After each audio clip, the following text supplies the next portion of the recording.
Hello అండి. Welcome to our YouTube channel blockbuster cinema YT DNA. ఇది ఒక Tamil cinema. దీనిని తెలుగులోతో పాటు మిగతా లాంగ్వేజ్లోకి డబ్ చేశారు. ఇది ఒక మంచి థ్రిల్లర్. ఆనంద్గా యాక్ట్ చేసిన అథర్వ, దివ్యగా యాక్ట్ చేసిన నిమిష ఇందులో హీరోయిన్స్. కథ విషయానికి వస్తే, పాస్ట్ లవ్ని తలుచుకొని ఆల్కహాల్కి అడిక్ట్ అయిన ఆనంద్, బార్డర్ లైన్ పర్సనాలిటీ డిజార్డర్తో ఉండే దివ్యకి పెళ్లి జరుగుతుంది.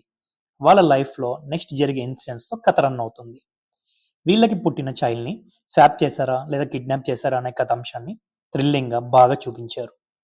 అప్పుడే పుట్టిన పిల్లల్ని ఎలా కిడ్నాప్ చేస్తారో, స్వాపింగ్ ఎలా చేస్తారో, దాని వెనకల ఉండే మాఫియాని కళ్ళకు కట్టినట్లు బాగా చూపించారు. తల్లి ప్రేమను, తమ బిడ్డను ఎలాగైనా కాపాడుకోవాలని తండ్రి పడే తపనను బాగా చూపించారు. ఇది ఒక కొత్త సబ్జెక్ట్, కానీ డైరెక్టర్ నెల్సన్ వెంకటేశన్ దీన్ని మంచి ట్విస్ట్తో ఒక గ్రిప్పింగ్ థ్రిల్లర్గా బాగా తీశారు. గ్రేట్ ఇండియన్ కిచెన్ ఫేమ్ అయిన నిమిష, అథర్వ చాలా బాగా పర్ఫామ్ చేశారు. బ్యాక్గ్రౌండ్ మ్యూజిక్ ఈ సినిమాలో ప్రధాన ఆకర్షణ. ఇది ఫ్రెష్ కంటెంట్తో పాటు తీసిన ఒక మంచి సినిమా. ఈ సినిమా జూలై 19 నుండి జియో హాట్స్టార్లో స్ట్రీమ్ అవుతుంది. తప్పకుండా చూడండి. ఇంకొక రివ్యూతో మళ్ళీ కలుద్దాం. Like, share and subscribe to our channel. Thank you.